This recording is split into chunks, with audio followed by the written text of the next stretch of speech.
ಅಧಿಕಾರಿಗಳಿಗೆ IAS IPS ಮಾಡಬೇಕು ಕಾರಣಭೂತರು ಯಾರಂತ ಈಗ ನಮ್ಮಲ್ಲಿರುವಂತ ಎಲ್ಲ ಅಧಿಕಾರಿ ವರ್ಗದ ಮಹಿಳೆಯರಾದ ಕಾರಣಭೂತರು ಯಾರಪ್ಪ ಅಂದ್ರ ಡಾಕ್ಟರ್ ಬಾಬಾ ಸಾಹೇಬ್ ಅಂಬೇಡ್ಕರ್ ಕೊಟ್ಟಂತ ಒಂದು ಇಟ್ಟಿಗೆಯಿಂದ ಈಗ ನಮ್ಮ ದೇಶದ ಅತ್ಯುನ್ನತ IPS IAS ಕೇಡರಲ್ಲಿ ಮಹಿಳಾ ಮಣಿಗಳಲ್ಲಿ ಕರ್ತವ್ಯ ನಿರ್ವಹಿಸ್ತಾರೆ ಅಂದ್ರೆ ಅದು ನಮ್ಮ ಡಾಕ್ಟರ್ ಬಾಬಾ ಸಾಹೇಬ್ ಅಂಬೇಡ್ಕರ್ ಕೊಟ್ಟ ಒಂದು ಕಾಣಿಕೆ ಅಂತ ಹೇಳಿ ತಮ್ಮದೇ ಹೆಸರಾದಂಥ ಅಂಬೇಡ್ಕರನ್ನ ದಾಖಲಾತಿಯಲ್ಲಿ ನಿರೂಪಿಸ್ತಾರೆ.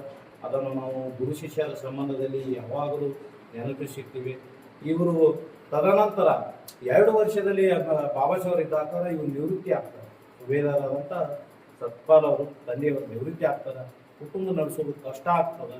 ಆದರೆ ಅನಿವಾರ್ಯವಾಗಿ ಮಗನಿಗೋಸ್ಕರ ಅವರು ಏನಾಗ್ತಾರೆ, ಇನ್ನೊಂದು ಎಣ್ಣೆ ವಿವಾಹವಾಗ್ತಾರೆ.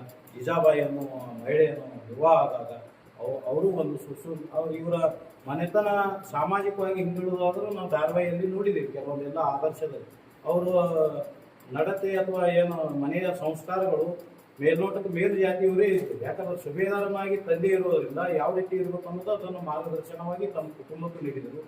ಮತ್ತು ಆ ತದನಂತರ ಅವರು ಬಾಲ್ಯದಲ್ಲಿ ಶಿಕ್ಷಣವನ್ನು ಪಡೆದರು. ಅವರು ಯಾಕಂದ್ರೆ ನಮಗೆ 8ನೇ ಒಂದು ಶುಭ ಸಂದರ್ಭ. ವೇದಿಕೆ ಮೇಲೆ ಅಧ್ಯಕ್ಷ ಸ್ಥಾನವನ್ನು ವಹಿಸಿರ್ತಕ್ಕಂಥ ನಿಮ್ಮೆಲ್ಲರ ಮಾರ್ಗದರ್ಶಕರಾಗಿರ್ತಕ್ಕಂಥ BO ಮೇಡಮ್ ಅವರೇ, ಯಾವತ್ತೂ ಈ ವೇದಿಕೆಯಲ್ಲಿ ಉಪಸ್ಥಿತರಿರ್ತಕ್ಕಂಥ ನಮ್ಮ ತಾಲೂಕಾ ದೈಹಿಕ ಶಿಕ್ಷಣಾಧಿಕಾರಿಗಳಾಗಿರ್ತಕ್ಕಂಥ ಆತ್ಮೀಯರಾದ ಬಿರಾದರ್ ಸರ್ ಅವರೇ, ಯಾವತ್ತೂ ನನ್ನ ಕಾರ್ಯಾಲಯದ ಎಲ್ಲ ಶಿಕ್ಷಣ ಸಂಯೋಜಕರೇ, ಕ್ಷೇತ್ರ ಸಂಪನ್ಮೂಲ ವ್ಯಕ್ತಿಗಳೇ, ಅವಳಿ ಕಾರ್ಯಾಲಯದ ಎಲ್ಲ ಸಿಬ್ಬಂದಿ ವರ್ಗದವರೇ, CRP ಅವರೇ, BRP ಅವರು, BIRT ಅವರೇ, ಇವತ್ತಿನ ಸಂದರ್ಭದಲ್ಲಿ ಭಾಳ ಒಂದು ಸುಸಂದರ್ಭದ ದಿನ. ಡಾಕ್ಟರ್ ಬಾಬಾ ಸಾಹೇಬ್ ಅಂಬೇಡ್ಕರ್ ಅವರು ಈ ಒಂದು ರಾಷ್ಟ್ರಕ್ಕೆ ನೀಡಿದ ಕೊಡುಗೆಯನ್ನು ಪ್ರತಿ ವರ್ಷದಂತೆ ಈ ವರ್ಷ ಕೂಡ ನಾವು ಸ್ಮರಿಸ್ತಾ ಇದ್ದೀವಿ. ಅವರು ಮಹಾಮಾನವತಾವಾದಿ ಅಲ್ಲದೆ ತತ್ವಜ್ಞಾನಿಗಳಾಗಿದ್ದರು, ಫಿಲಾಸಫರ್ಸ್ ಆಗಿದ್ದರು. ಮುಂದಾಗುವಂಥ ಕನಸುಗಳನ್ನು ಕೂಡ ಅವರು ಕಾಣ್ತಾ ಇದ್ದರು. ಬುದ್ಧನ ತತ್ವಗಳಾಗಿರ್ಬೋದು, ಬಸವಣ್ಣವರ ಆದರ್ಶ ತತ್ವಗಳಾಗಿರ್ಬೋದು, ಅದೇ ಒಂದು ಸನ್ಮಾರ್ಗದಲ್ಲಿ ಡಾಕ್ಟರ್ ಬಾಬಾ ಸಾಹೇಬ್ ಅಂಬೇಡ್ಕರ್ ಅವರು ಕೂಡ ನಡೆದುಕೊಂಡು ಬಂದಂಥ ದಾರಿ. ಇವತ್ತಿನ ಸಂದರ್ಭದಲ್ಲಿ ಗತಕಾಲದ ವೈಭವವನ್ನು ನಾವು ನೋಡಿದೆವಪ್ಪ ಅಂದರೆ ಆ ಒಂದು ವ್ಯವಸ್ಥೆಯಲ್ಲಿ ವೈದಿಕ ಫೀಲ್ಡ್ ಅನ್ನುವಂಥ ಒಂದು ವ್ಯವಸ್ಥೆ ಇತ್ತು. ಅಲ್ಲಿ ಯಾರಿಗೂ ಕೂಡ ಸಮಾನತೆಯ ಹಕ್ಕುಗಳು ಇದ್ದಿದ್ದಿಲ್ಲ. ಯಾವ ಸಂದರ್ಭದಲ್ಲಿ ನಮ್ಮ ಕಾನೂನು ರಚನೆ ಆಯಿತು, ಆ ರಚನೆ ಆದಂಥ ದಿನದಿಂದಲೇ ಇವತ್ತಿನ ದಿನದಲ್ಲಿ ಸರ್ವರಿಗೂ ಕೂಡ ಸಮಾನತೆಯ ಹಕ್ಕು ಇದೆ. ಪ್ರತಿಯೊಂದರಲ್ಲಿಯೂ ಕೂಡ ಸ್ಥಾನಮಾನ ಇದೆ, ತನ್ನದೇ ಆಗಿರ್ತಕ್ಕಂಥ ಸ್ಥಾನಮಾನ ದೊರೀತಾ ಇದೆ. ಅದೇ ತೆರನಾಗಿ ಇವತ್ತಿನ ದಿನದಲ್ಲಿ ಮನುಷ್ಯರನ್ನಾಗಿ ಕಾಣುವಂಥ ಒಂದು ವ್ಯವಸ್ಥೆ ಜಾರಿಯಲ್ಲಿದೆ. ಇವತ್ತಿನ ಸಂದರ್ಭದಲ್ಲಿ ನಮ್ಮ ರಾಷ್ಟ್ರದಲ್ಲಿ ಏನಾದರೂ ಬದಲಾವಣೆಗಳು ಆಗಬೇಕಾಗಿತ್ತಪ್ಪ ಅಂದರೆ, ಏನಾದರೂ ಹೊಸತನವನ್ನು ನಾವು ಕಾಣಬೇಕಾಗಿತ್ತಪ್ಪ ಅಂದ್ರೆ ಆ ಒಂದು ಸಂವಿಧಾನದ ಅಡಿಯಲ್ಲಿ, ಸಂವಿಧಾನದ ಚೌಕಟ್ಟಿನಲ್ಲಿ ಇವತ್ತಿನ ದಿನದಲ್ಲಿ ನಾವು ನಡೆದುಕೊಂಡು ಹೋಗ್ತಾ ಇದ್ದೀವಿ. ಅದೇ ತೆರನಾಗಿ ಈ ಒಂದು ತತ್ವಗಳು ಡಾಕ್ಟರ್ ಬಾಬಾ ಸಾಹೇಬ್ ಅಂಬೇಡ್ಕರ್ ಬಹಳಷ್ಟು ನೋವನ್ನು ಅನುಭವಿಸಿದ್ದಾರೆ, ಕಷ್ಟ ಕಾರ್ಪಣ್ಯಗಳನ್ನು ಅನುಭವಿಸಿದ್ದಾರೆ. ಅದರ ಜೊತೆಗೇನೆ ಏನಾಗಿದೆಯಪ್ಪ ಅಂದ್ರೆ ಬರೋಡಾ ಮಹಾರಾಜರು, ಸಯ್ಯದ್ರಾವ್ ಗಾಯಕ್ವಾಡ್ ಬರೋಡಾ ಮಹಾರಾಜರು ಅವರಲ್ಲಿ ಇರ್ತಕ್ಕಂಥ ಪಾಂಡಿತ್ಯವನ್ನು ಕಂಡು ಸಾಕಷ್ಟು ಅವ್ರಿಗೆ ಏನಪ್ಪಾ ಅಂದ್ರೆ ಧನ ಸಹಾಯವನ್ನು ಮಾಡಿದರು, ಪ್ರೋತ್ಸಾಹವನ್ನು ಮಾಡಿದರು. ಯಾಕೆ ಒಂದು ವ್ಯಕ್ತಿ ಒಂದು ಮುಂದೆ ಬರಬೇಕಾಗಿತ್ತಪ್ಪ ಅಂದ್ರೆ ಇನ್ನೊಂದು ದಿವ್ಯ ಶಕ್ತಿ ಅದರ ಹಿಂದೆ ಇತ್ತಪ್ಪ ಅಂದ್ರೆ ಅದು ಕಾರಣೀಭೂತರಾಗಲಿಕ್ಕೆ ಕಾರಣ ಆಗ್ತಾ ಇದೆ. ಆ ಒಂದು ಸಂದರ್ಭದಲ್ಲಿ ಅಂತ ಜಾತಿ ವ್ಯವಸ್ಥೆ ಇದ್ದಾಗ ಕೂಡ ಏನಪ್ಪಾ ಅಂದ್ರೆ ಸಾಕಷ್ಟು ಮಹಾರಾಜರು ಕೂಡ ಏನಪ್ಪಾ ಅಂದ್ರೆ ಅವರಿಗೆ ಸಹಾಯ ಹಸ್ತವನ್ನು ನೀಡಿದ ಪ್ರಯುಕ್ತ ಅವರು ಉನ್ನತ ವ್ಯಾಸಂಗವನ್ನು ಮಾಡಿದರು. 1934ನೇ ಡಾಕ್ಟರ್ ಬಾಬಾ ಸಾಹೇಬ್ ಅಂಬೇಡ್ಕರ್ ಅವರ ಜಯಂತ್ಯೋತ್ಸವದ ಅಂಗವಾಗಿ ಆಗಮಿಸಿದಂಥ ಎಲ್ಲರೂ ಕೂಡ ಹಾರ್ದಿಕ ಶುಭಾಶಯಗಳನ್ನು ಕೊಡುತ್ತೆ. ಇಲ್ಲಿಯವರೆಗೆ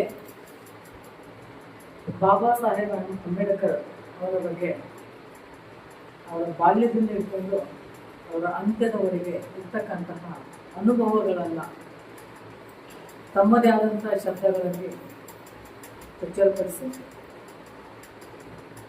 ಸಂವಿಧಾನದ ಆಶಯವಾದಂತಹ ಕಾನ್ಸ್ಟಿಟ್ಯೂಷನ್ನ ಒಂದು ಧ್ಯೇಯ ಏನಿದೆ ಅನ್ನುವಂಥದ್ದನ್ನು ಗಮನಿಸಿ ಅದರಲ್ಲಿ ನಮ್ಮ ಒಂದು ಸಂವಿಧಾನ ಅನ್ನುವಂಥ ವಿಚಾರ ಬಗ್ಗೆ ನಾವು ಇವತ್ತಿನ ದಿವಸ ಒಂದು ಸ್ಥಾನಮಾನದಲ್ಲಿ ಈ ಒಂದು ಭಾರತದ ಭೂಮಿಯ ಮೇಲೆ ಇದ್ದೀವಿ ಅಂತಂದರೆ ಅವರ ಒಂದು ಕೊಡುಗೆ ಅಂತ ಹೇಳ್ಬೋದು.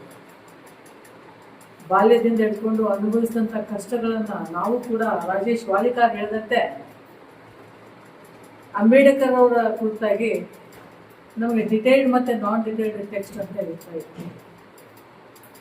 ಅಂಬೇಡ್ಕರ್ ಅವರ ಕುರಿತು ಒಂದು 40-50 ಪೇಜಿನ ಒಂದು ಪಾಠ ಇತ್ತು. ಸೊ ಅವರ ಒಂದು ಬಾಲ್ಯದಿಂದ ಹಿಡ್ಕೊಂಡು ಅವರು ಅಂತ್ಯದವರೆಗೆ ಇರ್ತಕ್ಕಂತಹ ವಿಷಯವನ್ನು ಅದರಲ್ಲಿ ನಮೂದಿಸಿದಂಥದ್ದಾಗಿತ್ತು.